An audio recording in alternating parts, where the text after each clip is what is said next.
A esta hora de la mañana le damos la cordial bienvenida al economista Alberto Acosta, expresidente de la Asamblea Constituyente.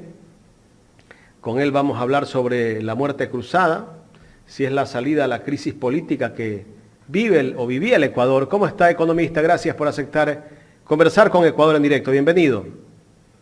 Muy buenos días, muchas gracias. Economista, bueno, hemos visto algunos de los que antes criticaban la Constitución, después de que se aprobó, que era una Constitución dictatorial, presidencialista, pero resulta que esas mismas personas que criticaban a la Constitución ahora aplauden la decisión del presidente Guillermo Lasso. ¿Cómo analizar esa postura?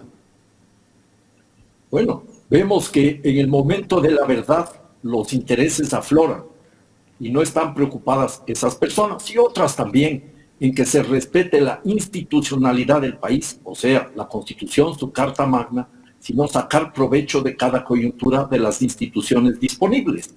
Yo recuerdo, por ejemplo, el debate que se dio en la Asamblea Constituyente el 28 de junio del año 2008. Yo ya en esa época ya no era presidente de la Asamblea, pero eso se puede leer, por ejemplo, en el Acta 71, donde los grupos de derecha que estaban en la Asamblea Constituyente estaban frontalmente en contra de la muerte cruzada que podía ser impulsada por el presidente de la República. No nos olvidemos que también hay la muerte cruzada que fue impulsada, de hecho se intentó el año pasado en la Asamblea Nacional. Recuerdo posiciones, por ejemplo, de una asamblea de Chimborazo, fallecido Groño. Recuerdo las de Pablo Lucio Paredes, pero también recuerdo posiciones de otras personas que nos recordaban algo muy interesante. Jaime Roldós Aguilera, en su época, intentó caminar hacia un esquema que permita disolver la Asamblea Nacional, en esa época el Congreso, en épocas de grave crisis. Y eso, por ejemplo, lo recordaron y lo plantearon Marta Roldós y León Roldós. El debate está dentro de esa acta número 71, donde se puede recoger esto. Y vemos también que a lo largo del tiempo, en estos ya casi 15 años de la Asamblea Constituyente, se ha venido diciendo que la Constitución es hiperpresidencialista. Vamos por partes, diría Jack el Destripador. Hiperpresidencialista si en el artículo 145 existen varias opciones para impugnar e incluso destituir al presidente de la República. El artículo 105 amplía lo que está en el 145 cuando hablamos de la revocatoria del mandato. En el artículo 129 incorpora el tema del juicio político, ampliando lo que ya se determina en el 545. Y también la muerte cruzada, artículo 130, consta en este artículo clave para mí, que es el 145. Como generar un equilibrio de las funciones del Estado de los poderes, el Ejecutivo y el Legislativo, el Ejecutivo también puede en un momento dado disolver la Asamblea Nacional. En principio, el artículo 148 para mí es claro y preciso y establece las causales. Una causal es la que requiere el informe previo de la Corte Constitucional. Las otras dos causales no. Entonces uno podría decir, si uno va a la Constitución, abre la Constitución, busca la página del artículo 148 y arranca la página del artículo 148 y lee. Y entonces dice, el presidente de la República cumplió con su tarea. No hay nada que impugnar. Y eso es lo que hace la Corte, cuando admite y simultáneamente inadmite las demandas de inconstitucionalidad o de protección constitucional. Pero aquí hay un tema que a mi juicio es fundamental. A la Constitución no hay que leerle de una manera puntual, separando, aislando artículo por artículo. La Constitución es un cuerpo integral, es un cuerpo que debe ser cubierto y visto en su totalidad. Por ejemplo, ¿cuáles otras dificultades aparecen con este decreto del presidente de la República que impulsa la muerte cruzada? Que no solo hay que ver el artículo 148, está afectando, por ejemplo, el debido proceso. El artículo 76 dice, en todo proceso se debe garantizar el derecho al debido proceso, en todo proceso. Y estaba en juicio un proceso de juicio político. que a mi juicio debía haber terminado. Y además, el artículo 233 de la Constitución establece que todo funcionario público, y Guillermo Lasso es funcionario público, tiene que responder frente a sus actos, a sus acciones y a sus omisiones. En este caso, se le permite al presidente de la República que no cumpla con su obligación de responder por sus actos y por sus omisiones. Y esto creo yo, y ahí coincido con el doctor Mauro Andino, de cuyas presentaciones siempre aprendo algo, y valioso por supuesto, que esto es un fraude a la Constitución y esto es más aún un fraude a la democracia. Porque lo perverso de todo esto es que ahora sí se abre la puerta a un hiperpresidencialismo exacerbado. Porque cualquier gobernante, en cualquier momento, como un jugador de cartas que tiene el joker o el comodín en la manga de la camisa, saca y disuelve en la práctica la posibilidad de un juicio político. Se está desarmando la institución constitucional del juicio político y esta es una señal realmente perversa. Yo lamento que la Corte Constitucional haya sido tan poco acuciosa en cumplir con sus tareas, porque, que quede claro, cualquier decreto presidencial en cualquier circunstancia puede ser impugnado ante la Corte Constitucional. No hay decretos presidenciales de primera y de segunda. Incluso el decreto de la muerte cruzada pudo y debió haber sido tramitado, si fue cuestionado, en la Corte Constitucional. Para mí, esta es una cuestión sumamente clara, sumamente preocupante, pero, como dijo también Mauro Andino, está finiquitado el asunto. Estamos ahora abocados a tratar temas que tienen que ver con las elecciones, con el manejo de los decretos ley en materia de urgencia económica y algo que es fundamental, que hay que rescatar, la posibilidad de cambiar el rumbo de la economía ecuatoriana si votamos sí en la consulta popular para dejar el crudo del ITT en el subsuelo.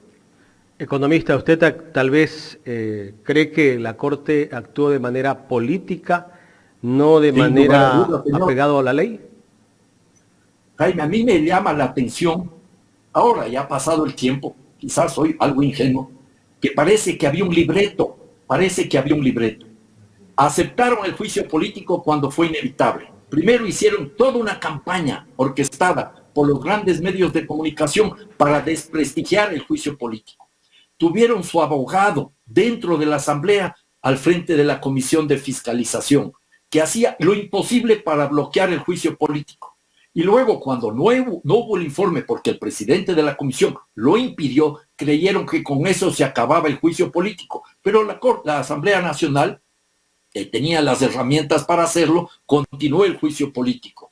El rato que comience el juicio político, el presidente Lasso se presenta el día martes y da un discurso que no tiene prácticamente nada que ver con las acusaciones. A mi modo de ver, lo único que dijo, yo no sé, yo no he sido, yo no estoy, nada más, pero ningún argumento de fondo para desvirtuar las acusaciones de peculado. Y luego se sintió ya en una suerte de discurso a la nación, un mensaje a la nación, una de esas entrevistas pactadas con periodistas que les vemos una y otra vez. Y parecía eso, y habló apenas 46 minutos, menos de 50 minutos, y se retiró. Y ni siquiera se quedó para la réplica.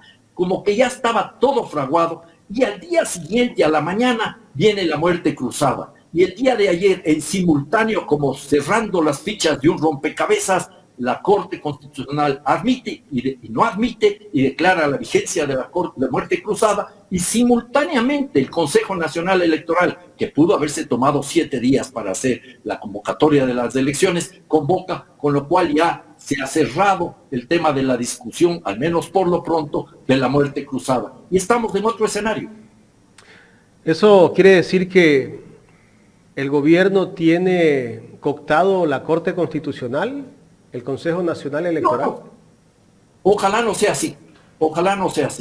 Yo diría, por sus hechos los conoceréis. Pero hemos visto una postura casi que con órdenes del mismo gobierno en el CNE. Y como usted dice, las dos cosas se dieron ayer. Sí, yo creo que hubo ahí una cuestión orquestada, todo parece parte de un plan malévolo. El presidente de la República dice que había un plan malévolo para destituirlo. Parece que aquí hay un plan malévolo para apoyarlo. porque hay muchos actores que van coincidiendo en los tiempos. Es un rompecabezas que parece que ya estaba armado, que lo único que había que colocar la ficha. Ahora bien, yo no quiero decir que la Corte Constitucional va a ser necesariamente una caja de resonancia de Carondelet. Recordemos que la Corte Constitucional pudo haber bloqueado el juicio político. Pero aquí me pregunto, ¿qué sacaba Guillermo Lasso si se bloqueaba el juicio político? Él se quedaba frente a la misma asamblea, con la cual él no quería hablar ni discutir. No es que la asamblea le bloqueaba, seguramente le bloqueaba incluso por la mediocridad de la mayoría de sus miembros, sino que el presidente Guillermo Lasso llegó a decir que él iba a gobernar aún sin la asamblea. O sea, que él también generó todas estas condiciones. A mí me preocupa el hecho real, y cierto ahora, es que más allá de las discusiones sobre la vigencia, la validez, la constitucionalidad de la muerte cruzada, ¿cómo se va a manejar el tema de los decretos ley en materia económica urgente? Si la Corte Constitucional va a ser una caja de resonancia, vamos a estar abocados a una situación sumamente compleja, porque la ciudadanía, con razón, podrá movilizarse. El decreto 98 nos garantiza el derecho a la resistencia y la protesta. Y además, no se olviden que cuando se termine el gobierno del presidente Guillermo Lasso, que entiendo que no será reelegido en ninguna circunstancia, tal como van las cosas, ni siquiera llegaría a la segunda vuelta. Cuando se termine ese gobierno, la nueva asamblea puede derogar absolutamente todo lo que se haya aprobado en este periodo. Esto también tiene que ser tomado en consideración y ojalá quienes vayan a la asamblea, quienes vayan a asumir las candidaturas para participar en la nueva asamblea, ya vayan tomando posición al respecto para oponerse a todo tipo de decreto que afecte los derechos. Mauro Andino hablaba con profundidad y claridad el tema de una posible flexibilización laboral, que tal como lo planteó el presidente Guillermo Lasso ya hace tiempo atrás, era una clara regresión de derechos. Luego hay un asunto interesante, Jaime, hay un asunto muy interesante. Primero, tiene que verse que sea de materia económica estos decretos. Segundo, tiene que demostrar la urgencia. ¿Por qué son emergentes? Por ejemplo, las zonas francas no son emergentes, para nada son emergentes. ¿Qué pasa si no tenemos zonas francas en los próximos 6 meses? No pasa nada. Yo creo que ahí también la Corte tiene que actuar. Tercero, también ya lo dijo Mauro Andino y coincido plenamente, no pueden ser leyes trole como se acostumbraron en las anteriores legislaturas. Desde tiempo atrás, las leyes trole, se mete todo en una ley y se hace pasar como que fuera todo de materia económica urgente. No es así. Ojalá la Corte haga respetar lo que se establece en la Constitución al respecto. Y cuarto, vienen los temas de derechos que están establecidos en la Constitución. Entonces, el asunto no es tan fácil, aunque parece, ese es un criterio mío, que el presidente Guillermo Lasso, que sabe de cómo firmar cheques, confunde firmar cheques con firmar decretos en materia económica urgente. Esto creo yo que puede generar entonces nuevas inseguridades, nuevas inestabilidades, nuevas crisis políticas. Economista, ¿cómo serán los próximos 6 meses del gobierno de Lasso que tiene luego de esta muerte cruzada? Bueno, pueden ser unos meses complicados, ¿Será un gobierno cívico, un gobierno civil-militar tal vez? No, nada. No. Como decía el general Eloy Alfaro, y eso está en el frontispicio, está en la pared de fondo del Congreso Nacional. Todo menos la dictadura. Eso no se puede tolerar en ninguna circunstancia. Y de paso que toca lo de militar. Los militares no tienen nada que hacer en la vida política nacional. Absolutamente. No son ni actores ni garantes. Esa presentación de la cúpula militar el día miércoles, luego de la intervención del presidente de la República, fue realmente preocupante. Para mí, hasta indignante. Plantearon de que el juicio político, recuerden, vean si no lo vieron ese día, que el juicio político es constitucional, pero la muerte cruzada también, y optaron como dirimentes de la Constitución, se fueron por la muerte cruzada. Esa no es tarea de ellos.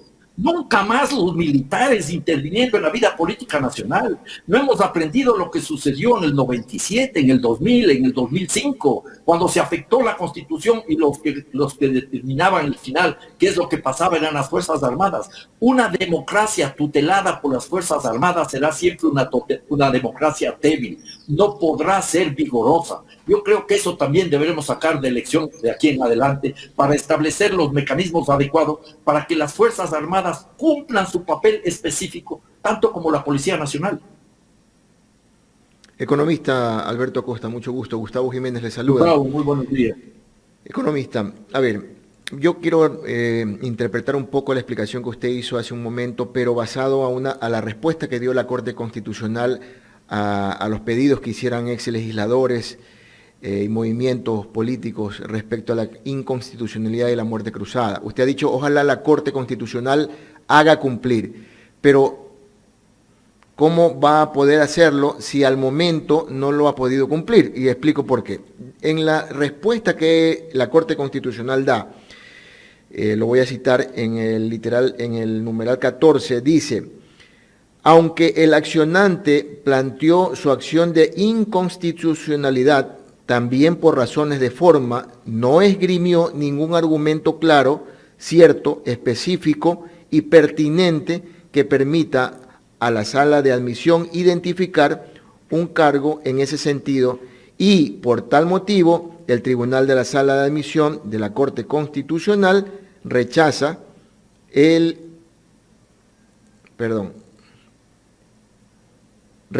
la demanda de inconstitucionalidad y la solicitud de suspensión provisional.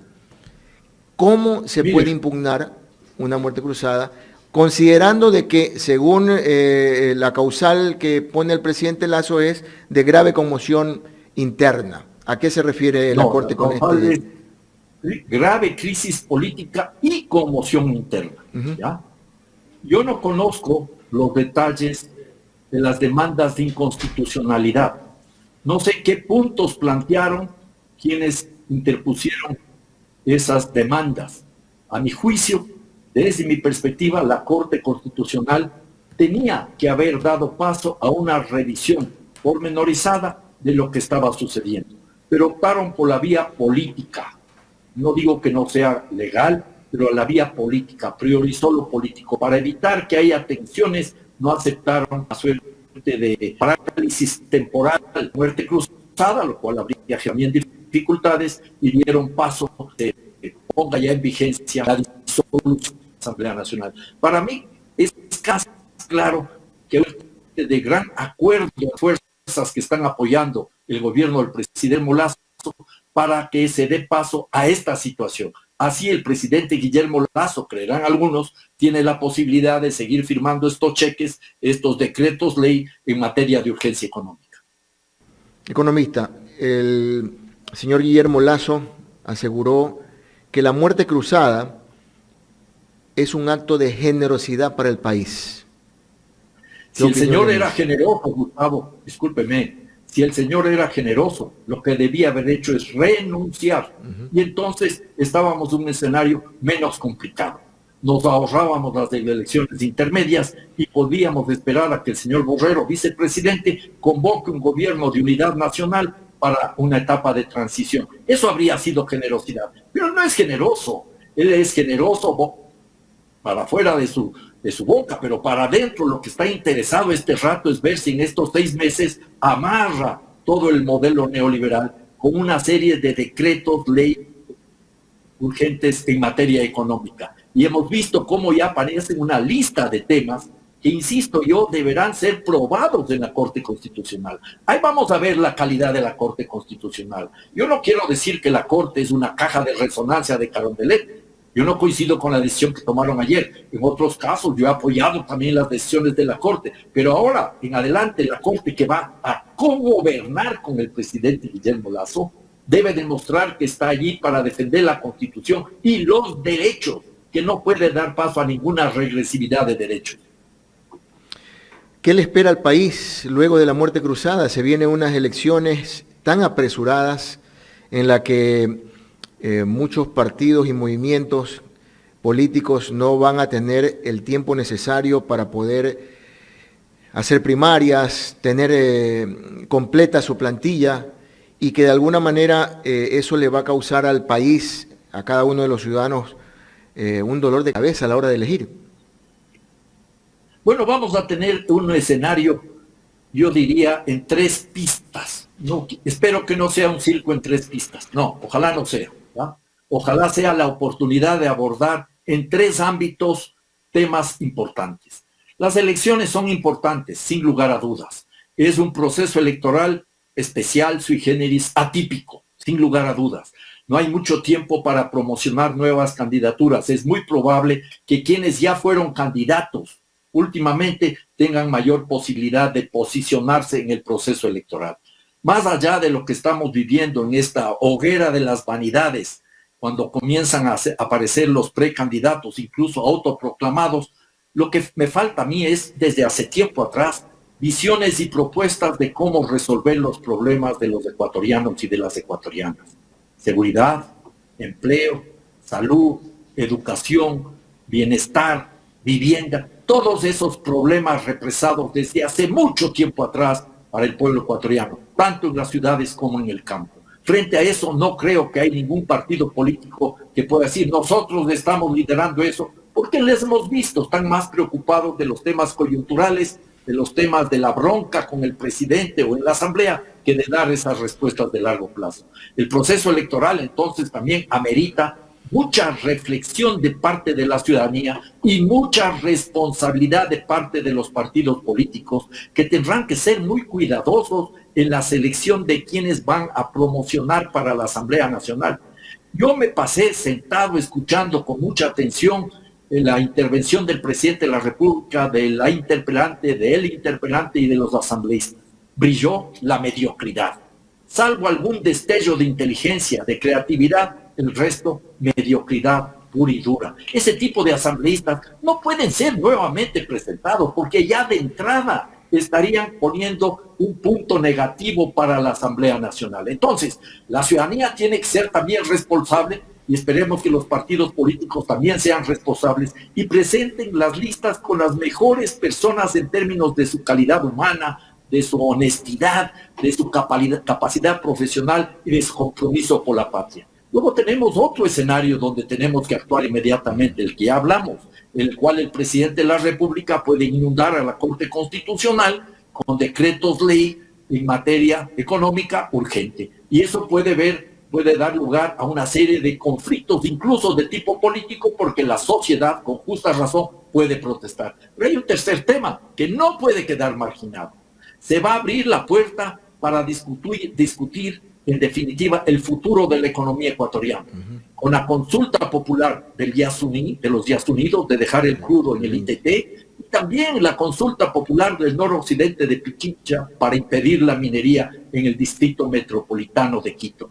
Con esas consultas, que son fundamentales, que van mucho más de las coyunturas, podemos, y a mi juicio, debemos comenzar a construir otro tipo de economía que no esté atada exclusivamente a la producción y exportación de materias primas, que es la senda de un país producto dependiente subdesarrollado. Tenemos que comenzar a trabajar con otra visión económica que nos permita ser país inteligencia. Y este tema es el que deberíamos también comenzar a priorizar en las discusiones, porque entiendo que con las elecciones próximas del 20 de agosto serán estas 2 consultas populares, la de los Yasuníes a nivel nacional y la de Quito sin minería a nivel del distrito metropolitano de la capital.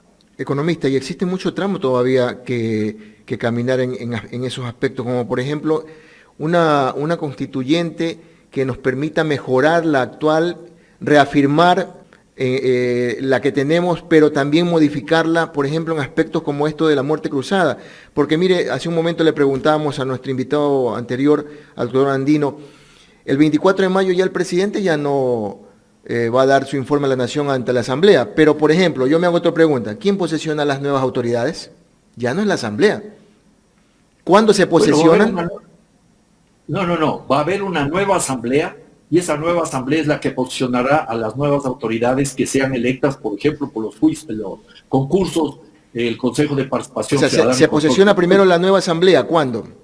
Pero por supuesto, la nueva asamblea tendrá que posicionarse. Me imagino que en noviembre tendremos la nueva asamblea y unos 4 o 5 días después, porque va a ser un calendario mucho más estrecho, se posicionará el presidente de la República. Y esa nueva asamblea tendrá que desentrabar todo lo que esté reposado, por ejemplo, represado en el Consejo de Participación Ciudadana y Control Social, porque eso también era otro de los mecanismos. Había que impedir el cambio de las autoridades, ¿ya? Entre otros, se estaba impidiendo la posibilidad de oxigenar el Consejo Nacional Electoral, que nuevamente es el gran rector de la vida política del país hasta que se termine este proceso. Y podría coincidir, Gustavo y Jaime, que el Consejo Nacional Electoral, el actual, se dé mañas para terminar el actual proceso que es corto, y empiece inmediatamente el proceso que tiene que cumplirse en el año 2025. Entonces, las mismas autoridades del Consejo Nacional Electoral podrían quedarse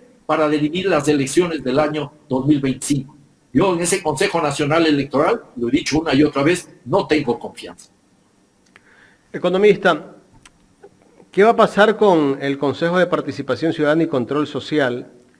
Ellos tienen que elegir al Contralor General del Estado, tienen que elegir a varias autoridades. Ellos lo podrán designar al Contralor, pero no lo podrán posesionar, porque no hay asamblea. Exacto, se queda todo represado. Parece que fue también pensado en ese sentido. De esta manera, puede terminar el gobierno del presidente Guillermo Lasso en noviembre, y recién entonces se cambian las autoridades de control. ¿Se dan cuenta lo que acaban de hacer? Por eso digo yo, es como un rompecabezas. Todo comienza a encajar y todo orquestado por los grandes medios de comunicación y por algunos analistas que están presentes en estos espacios de opinión pública. Oiga, porque y esos los analistas espacios de crítica, de responsable crítica sin interés personal, están en otro ámbito, en espacios como el de ustedes, Jaime, y como el de ustedes, Gustavo. Economista, y esos analistas están pidiéndole al presidente de la República que también vía decreto elimine el Consejo de Participación Ciudadana y Control Social, los que entraron ahora, porque dicen que son afín al expresidente Correa algunos. Supongamos que fueran todos afines al correísmo. No se lo puede eliminar por un decreto. Eso sería una barbaridad. Eso sería ya un acto dictatorial intolerable. Tenemos que discutir qué hacer con el Consejo de Participación Ciudadana y Control Social, sin lugar a dudas. Es reconocido desde hace muchos años atrás que no funcionó como nos imaginamos en Montecristi. Nos salió el tiro por la culata, pero la solución no es ni desaparecerlo de esa manera, ni volver a la lógica, como planteaba Lasso en la consulta popular del 5 de febrero pasado, a la lógica de la troncha política, cuando la Asamblea Nacional, entonces del Congreso Nacional, se repartía las instancias de control del Estado. Yo creo que hay que estar muy claro al respecto y hay que buscar las mejores soluciones. Ese sería otro tema de análisis. Y si vamos a una nueva asamblea constituyente, eso es cuestión del pueblo ecuatoriano. El artículo 444 de la actual Constitución abre la puerta a distintas vías para ir a una nueva asamblea constituyente. Lo que hay que tener en cuenta que el gran objetivo sería profundizar y ampliar los derechos de la actual Constitución. Por ejemplo, la salud no puede ser una mercancía, la salud es un derecho. Esa es la lección más profunda que surge de la dolorosa experiencia de la pandemia del coronavirus. Deberíamos ampliar los derechos y ampliar las garantías, porque debería quedar absolutamente claro en algún artículo de la Constitución que quien más gana y quien más tiene es responsable de financiar los servicios públicos, con una redacción adecuada, por supuesto, y habría que pulir algunos elementos para ir mejorando la Constitución de Montecristi, que es la única que ha sido aprobada en las urnas por el pueblo ecuatoriano luego de una asamblea constituyente. Economista, ¿el presidente Guillermo Lasso podrá cumplir sus objetivos en la venta de las empresas públicas, en la venta del Banco del Pacífico en los próximos 6 meses? Lo va a intentar. Yo creo que ese era uno de los grandes objetivos, que cumpla con su plan de gobierno, con su modelo económico neoliberal, con su ideología, yo diría teología neoliberal. Pero ojo, el pueblo ecuatoriano no está ciego, ni mudo, ni sordo. va a estar presente en este proceso que vamos a vivir en los próximos 6 meses. Supongamos incluso que el presidente de la República, va a poner un ejemplo que a lo mejor no es el más adecuado desde una perspectiva jurídica, quiere establecer vía ley, un decreto, ley en materia económica urgente, para facilitar y acelerar la venta del Banco del Pacífico. Y supongo que la Corte Constitucional le da gusto, urgente. No entiendo por qué, pero le da paso, ¿ya? El potencial comprador del Banco del Pacífico debe saber que la nueva Asamblea Nacional puede derogar ese decreto ley, como todos los otros decretos ley. Incluso se podría ir pensando desde ya en un frente parlamentario de diversos partidos y movimientos políticos que tengan como compromiso llegar a la Asamblea con ese objetivo, revisar cada uno de los decretos ley o incluso derogar todos del paquete, porque eso también está establecido en la Constitución. Correcto. Esta semana, después de que el presidente de la República emite el decreto de muerte cruzada, varios asambleístas de Pachacutic, liderados por el doctor Ricardo Vanegas, fueron hasta Carondelet al día siguiente de la muerte cruzada. No sé a qué. Que les habían hecho por el voto, Jaime, seguramente. A que les cumplan el ofrecimiento que les hicieron por el voto que le iban a dar en el juicio político. Me imagino que fueron a reclamar eso. ¿Fueron por la segunda parte? Seguramente quedó algo pendiente. ¿Cómo serían los arreglos? No sé, yo no sé. Ese tipo de asambleístas, no entiendo cómo pudieron estar en Pachacuti. Sinceramente no entiendo. Es una vergüenza para el Pachacuti, lamentablemente. Sí, pero tomaron una postura casi de defensa al gobierno. Ahí están las imágenes a propósito. De los grandes grupos oligárquicos, yo sé, yo los vi. Es lamentable, es lamentable. Ni siquiera tuvieron algo de decencia. Fue terrible. Se quedaron sin trabajo, tal vez. Eso fueron a reclamarle al presidente. No sé, esas ya son cosas que cada uno sabrá por qué lo hizo.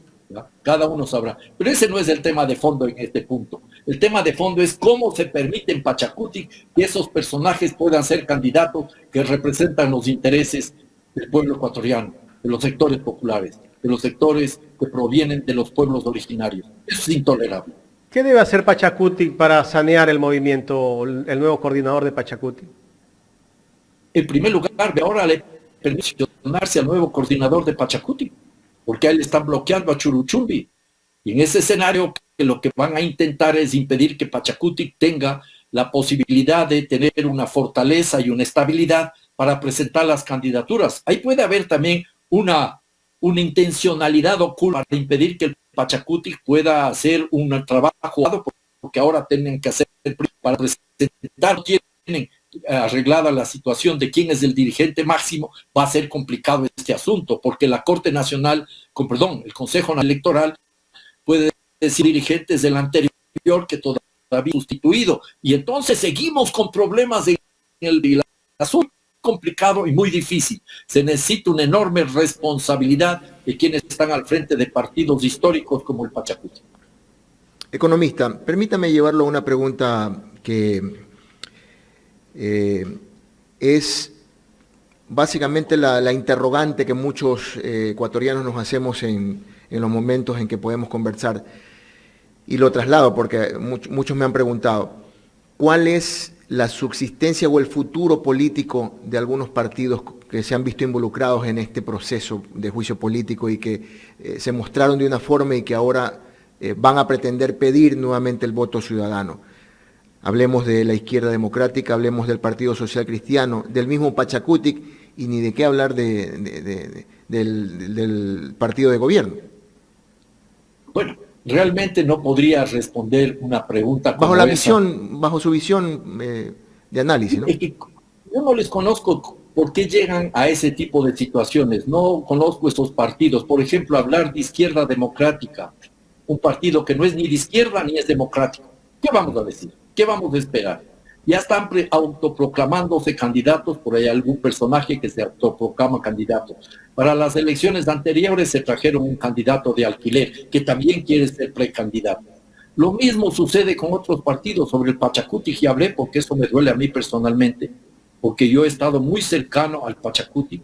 Yo he sido candidato del Pachacutic en el año 97, candidato del Pachacutic con la Unidad Plurinacional de las Izquierdas en el año 2013, y le siento muy cerca al Pachacutic y a sus luchas, porque representan los intereses populares, particularmente del pueblo indígena. Pero sus actuaciones en los últimos tiempos dejan mucho que desear. Economista, queremos agradecerle por haber aceptado conversar. No les agradezco a ustedes. Aquí en Ecuador en directo. Jaime, Gustavo, les agradezco. Y les pido de favor, porque no me queda más, abordemos esa cuestión de fondo.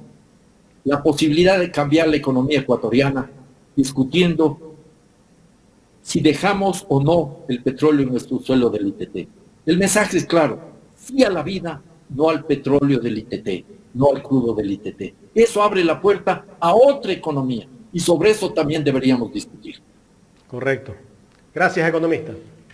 Gracias, muy buenas tardes, o muy buenos días ya, todavía. Gracias. Buenos Economista días. Alberto Acosta. Conversando con Ecuador en directo en el programa Los Especialistas.